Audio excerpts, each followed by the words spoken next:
welcome to Mythbusters Reading Edition. My name is Dr. Kathryn Garforth from Garforth Education. And I'm Lynn Givens from Connect to Comprehension. Phonics instruction is boring. Any instruction can be boring, but any instruction can also be fun and imaginative. There are so many different programs that bring actions into phonics instruction. And, in those younger grades, when you're working on the letter sound coordination or connections, you can have great fun games like Simon Says, and, what sound am I making? If you do the action and they have to come up with the sound. And again, with, success breeds success. So if they're getting these letter sound relationships and they're like, yeah, I get it, I got it. That's not boring. It's great to feel happy and feel successful. And you can make it exciting or you can make it boring. It's totally up to you. Exactly. People used to think when I was going through graduate school a long time ago, and you said phonics to people, they would roll their eyes and they would say, oh, drill and kill.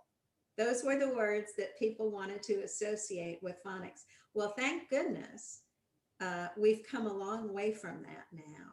We know that if we make phonics instruction multisensory, especially for our struggling readers, most especially for our dyslexic students, if we incorporate movement, if we incorporate air writing and writing on desks with our fingers and doing all of that, writing in sand, all those multisensory techniques that we can use.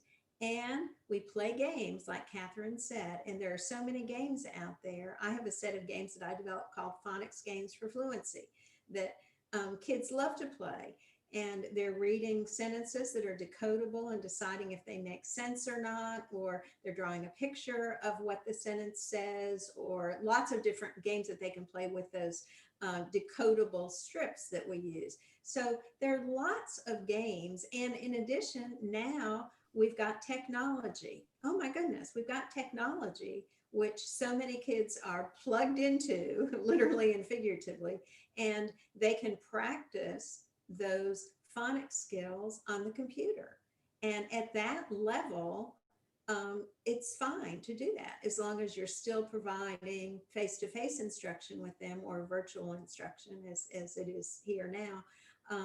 But we can do a lot to engage and motivate. And like you said, Kathryn, it is up to you, the teacher, to decide how you want to do this. Do you want to do drill and kill, or do you want to get excited about this and make it fun?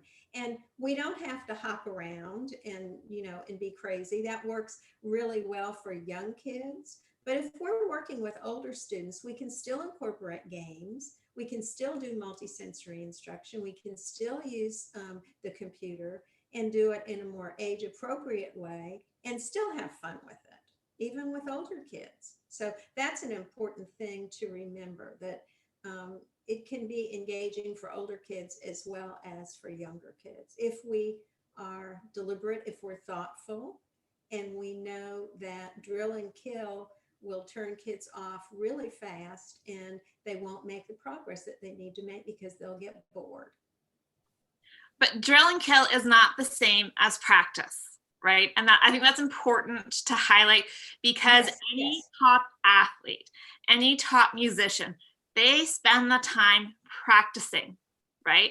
And how many times do they practice the scale to get the right fingering, or practice chords or musical notes, practice catching and throwing a ball, playing hockey, practice skating? You need it to become an expert at anything.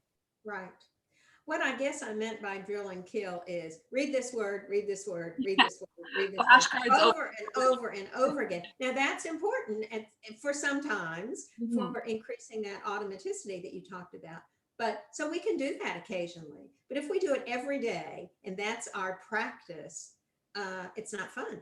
So I know the drill and kill argument. I know it well. I just like to point out that, what? There is a need to repeat. Oh, so practice is really important, but we can practice in engaging and motivating ways with kids, like the ways that you and I have just talked about. Yes, absolutely.